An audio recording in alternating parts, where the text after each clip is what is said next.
You know, I ran around with some of the Lugo brothers. Shout out to the Lugo brothers. Some of them home. Free Brick, Richie Lugo was in the feds right now. I ran around with them for a while. He knows them as well. I still be in contact with some of them.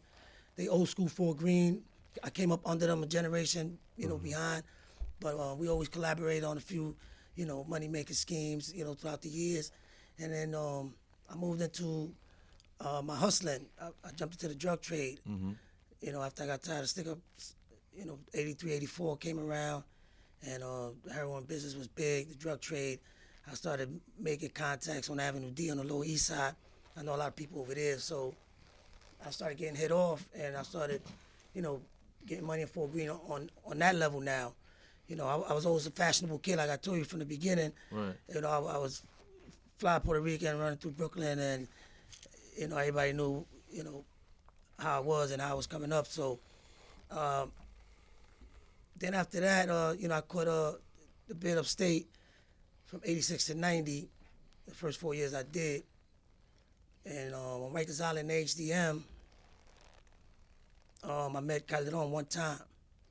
He was there, I think it might have been '87, '88. I was doing my thing, busting my gun in the street. Sorry to cut you off, but you didn't tell us why you got the '86 to '90 bid. Oh, okay, yeah, that was, I was an armed robber for a while, so in between some time when the drug trade wasn't going good, sometimes we had to resort back to picking up the guns. So we caught a case in '86. We robbed this lawyer that had a money belt. We lured him into a building and we took a couple of $1,000 from him. And, we ain't had no mask or nothing. What's a money belt? Yeah, it's belts. I don't know if they're still around before. Like, a lot of businessmen on Wall Street used to wear them to hide the money. Really? Yeah, it'll be It like had like a zipper. It had the zipper. Yeah, and you it had the zipper, and you yeah. yeah. Yeah, it's old school. You stuff Yeah, it with, old stuff it with school. bills all around. And you wear it looks like a regular belt. Pretty No, sure but you, he pretty used sure to you're get gonna be a money. millionaire. You gonna have one of them belts. Pretty soon, right? Hopefully, man. There you go. Somebody Don't had forget put me. us on to him, and then we caught him in the building, and it's me, my brother, and one of my co-defendants, one of my crimies back then, Ed Malavi. And then I got picked out. I was on the run for a couple of cases. When 50 Cent was around me, 50 Cent was telling me, yo, the police was just on your roof this morning, and then two white ones. Then I'll be in the evening, they'd be like, yo, two detectives was across the street, binoculars looking at your window. Wow. So we was on robbery street, around that time. And so for that one, I turned myself in. It was too many. I was on the run for a while. My pops, they was kicking in the door. Man, agreeing with my pops. He was like, yo, I'm tired of this shit. And then, to get my brother off, my mom was going crazy. So I said, let me turn myself in on this one and then make a deal, see what I was going to get. So I wanted to get in the 3 to 6, and I went upstate. How did they catch you out for the money belt? How did they catch you out for that? No, that was picked out in mugshots. That's why the police was looking for me in different cases. We wasn't really using masks back then, We got alerted of that robbery of that belt, that money belt by somebody. We got tipped off. So we really had the time to go, get elaborate with the mask and everything. So we just did it, with the assumption maybe he might not find us in the mugshots. But he did, which I never understood how these people, how they go to the right pages out of so many That's crazy. criminals and so many people robbing. Yo. How the hell they find my picture? I'm like, they ain't gonna find me. So many stick-up kids, so many robberies in New York City or even in Brooklyn. And sure enough, man, they're like, yo, how you coming to get me? You got picked out the mugshot. Then they put you in the lineup. Then you picked out the lineups. I'm on like 5 different lineups at the same time. I'm like, damn, got picked out 3. 2 they couldn't remember or whatever. They were scared or they didn't want to go through with it. So I got picked out, and then I started my bid, throughout Rikers Island, C95, running around. I wound up at HDM. I did some shit in the Brooklyn house where I first landed at. And then they sent me to HDM. We had a little riot over there with the COs on the floor. They sent everybody out the next day. I wound up at HDM, the first time getting there. Throughout those months there, because I was working in a visiting room also, so I got to see everybody, everything moving in the jail, coming in and out. I'm in the visiting room working at HDM, 87, 88. So Calderon was one of the big dogs up there, one of the big names that was there, at the time in the building, which was a lot. Some of the brothers he named, 87, 88, it was crazy, crack era, heroin epidemic. So it was ridiculous. Bronx, Manhattan, Harlem people, Lower East Side, Brooklyn, and Calderon was one of the ones there, and somebody introduced her, yo, this one of the big, the big dogs up in the Bronx off of Brook Avenue. So I met him briefly. You know, we seen each other here and there, but we were in different houses. But toward the end of my bid, I wound up in this medium called Ogdensburg, and he came there from Clinton Annex, and that's a picture a lot of people see that's on all the Instagram pages. Me and him in that visit. I mean, on that picture, and he wound up in my unit in my dorm. You know, he did his homework on me. You know, people tell him now he's a gunslinger from young in Brooklyn. You know, he put work in the streets. Right, You know, he got busy on the island. And, you know, I always had a name and I always had my respect, always had my position wherever I went. And he liked that, you know. There's not a lot of people that he dealt with either. True. You know, Calderon, you wouldn't really get close to him, you know. And, he got close to me, took to me quick. He said, you know, I was a colorful dude. In jail, you know, I was wearing my silk stuff in my baddies when I wasn't going on the visit, just to be in the yard. And dudes like, where the hell you going, man? You got a visit? I'm like, nah, what the fuck you wearing all that for? Everybody out here with just dirty greens and boots, and you dressing up in the yard like it's girls here. You know, it's just where I am. So he always see me colors and yo, you always killing it, man. You got the outfits on. He was a little more old school. Calderon was 10 years older than me. George Calderon, by the way, is his name. And he's like, yeah, I remember you from HDM, blah, blah, blah. Then one day he asked me, you know, right before I was going to, I think it was my second board, he said, yo, what's your plans when you go home? And then I was like, well, right now, you know, I don't have really nothing concrete, you know, lined up. Why? You know what I'm saying? And he's like, you know, because I heard a lot of good things about you, you know what I'm saying? If you ain't doing nothing, man, you come up to the Bronx with me. You know, I can give you top position, top pay. I got a serious operation. I already know you heard. And I was already there. You know, he was buying Mercedes-Benz.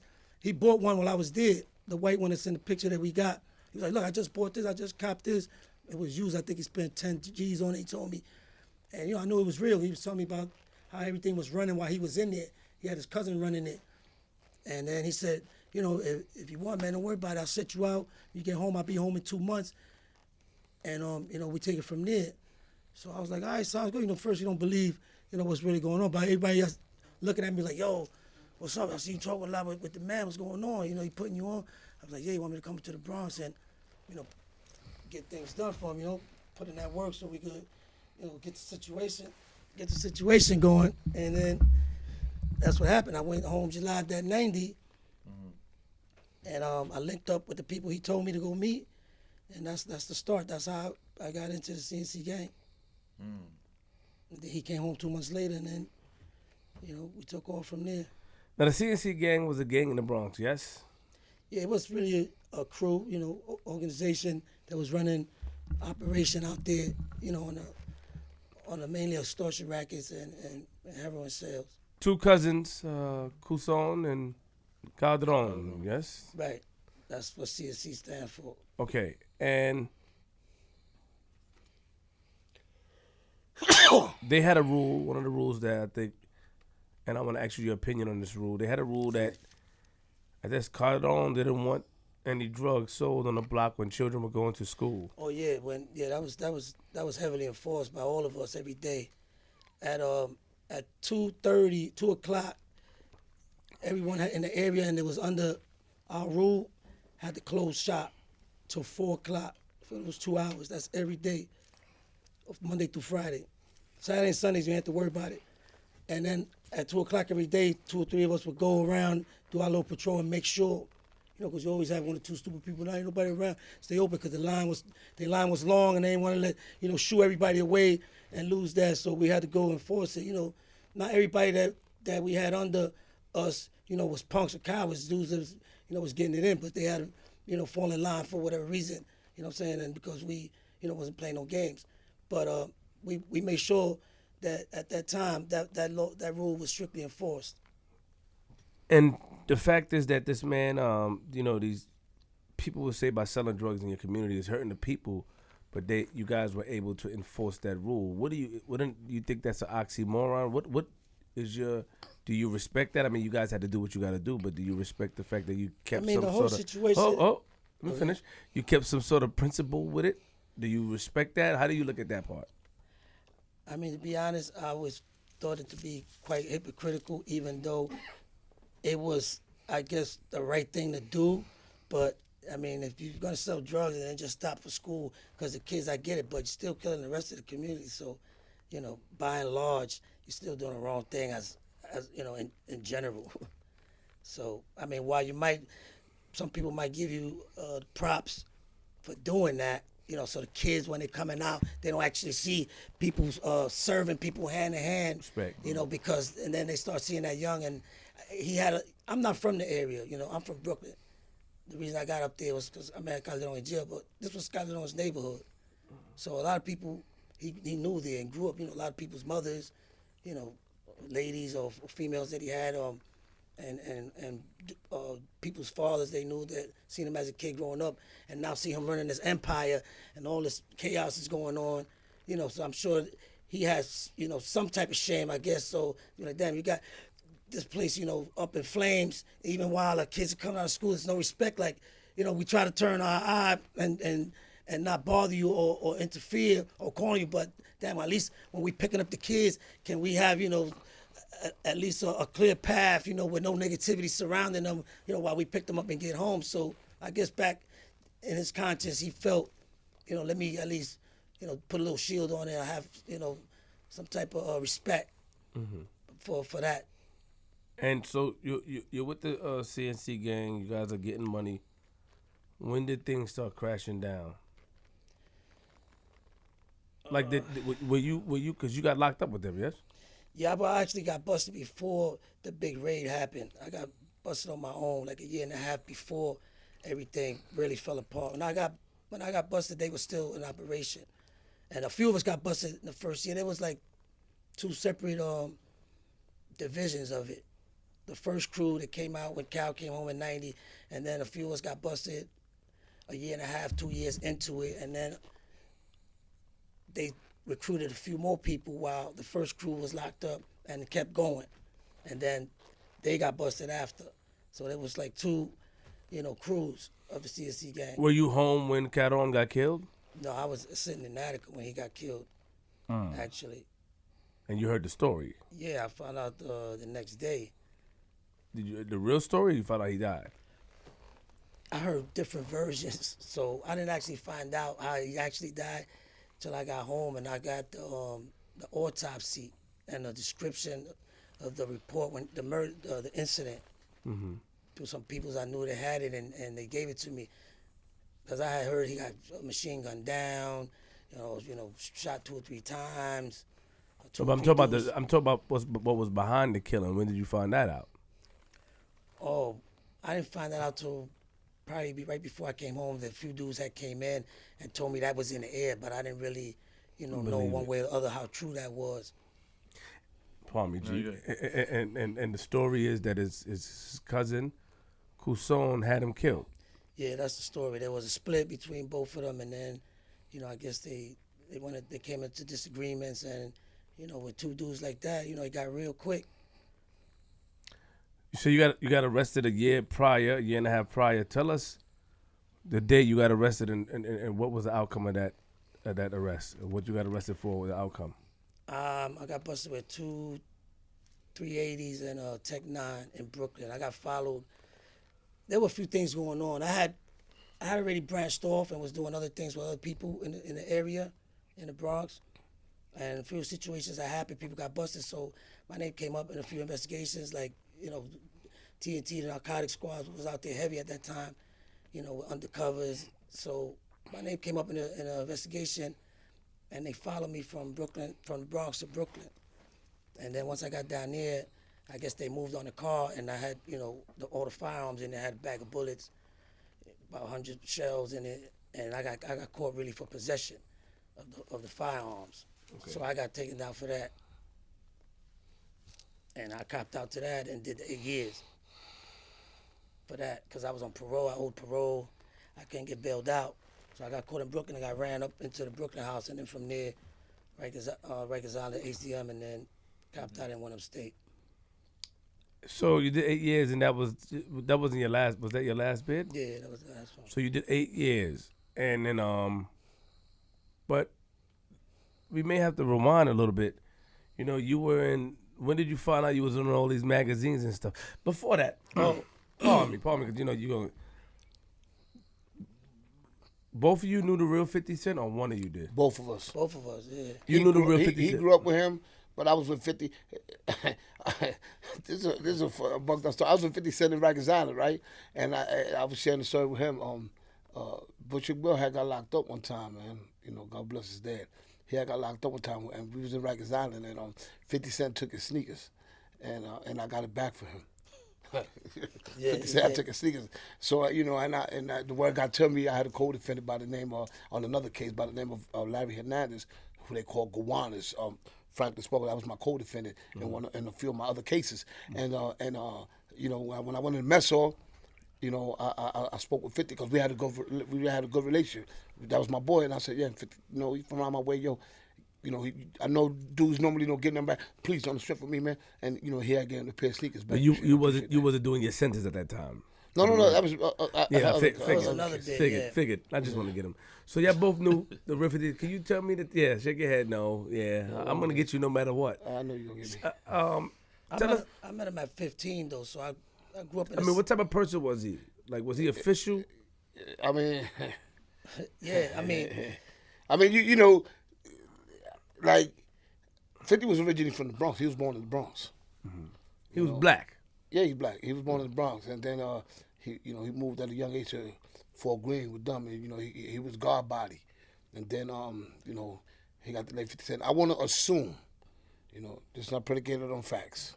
I want to assume that the name 50 came because of his pettiness at times. You know, sometimes when we're young we do, you know, petty things, and I think that's where the name 50 Cent came out at, and you know then. You know, I'm not gonna get into the rumors I heard when he passed away, but you know, you heard some stuff that was to me was disturbing. You know, because he was my boy. But you know, whether or not it's true, I don't know it's true. You know, you heard some stuff about his character? Yeah, but you know, that's here nor there because he's dead. You know, I don't like talking about that about the individuals. You know, but when I was with him in the island, 50 was all right, man. You know, I mean, when I was in the island, 50 was 50, man. Was it? I don't know what that means because I know. Yeah, he was a wild. Yeah, he was a wild dude. 50 was 50. Me and him had problems when I first met him. Yeah. When I came from Puerto Rico in '81, after I did that program over there, I was telling you, Hogar Crea, he had this girl that was part of a family that he used to boost. This girl used to like me before I left.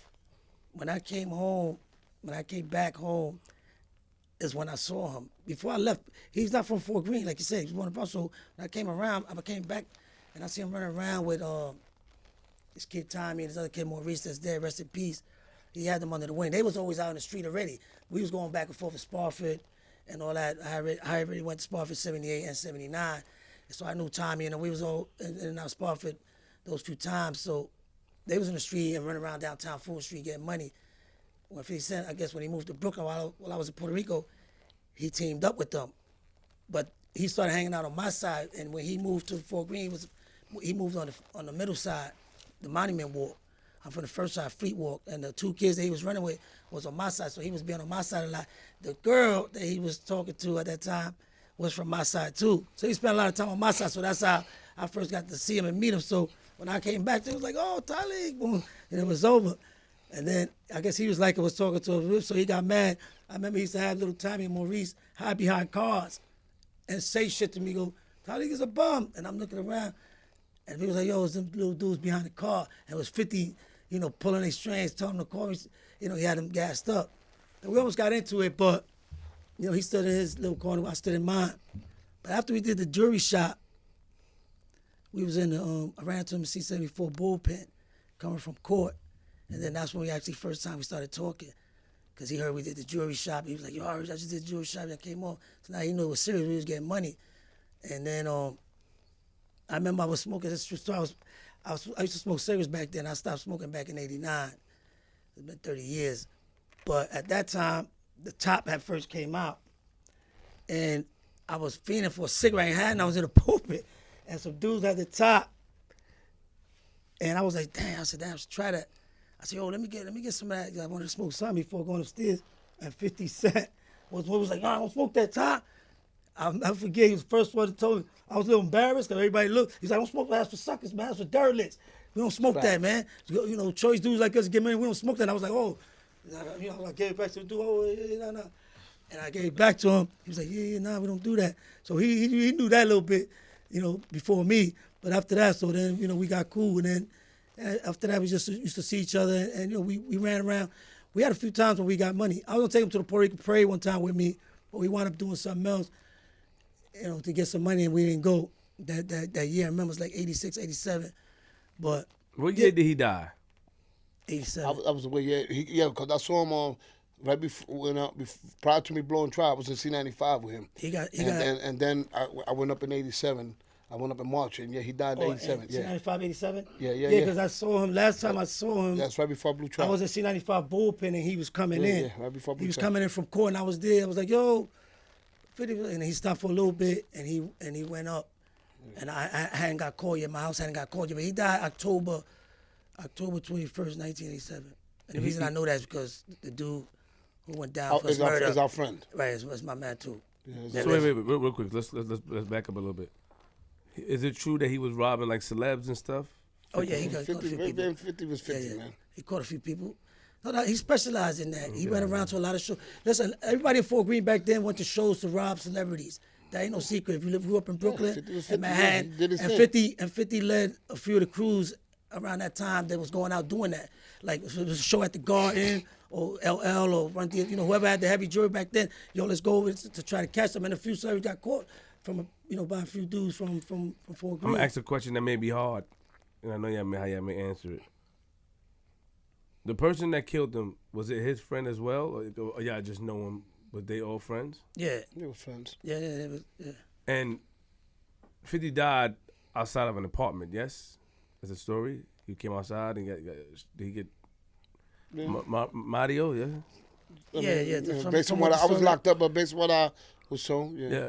What? Based on what I was told, yeah. What I was incarcerated. What were you told? Whatever you say. Okay. Why did the person kill him? I don't know.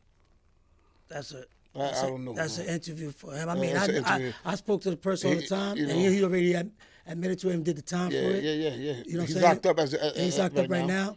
For another But case. I don't really want to speak for him. Yeah, but he's locked up. Unfortunately, he just got 25 years. Right when I came home, I had spoke to him, and a few days after I spoke to him, he had got into a little incident.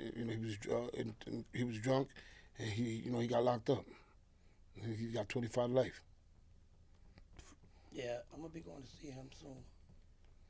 'Cause me and him been close as kids too. But he admitted it, but did they have a discrepancy? I don't know. I was incarcerated.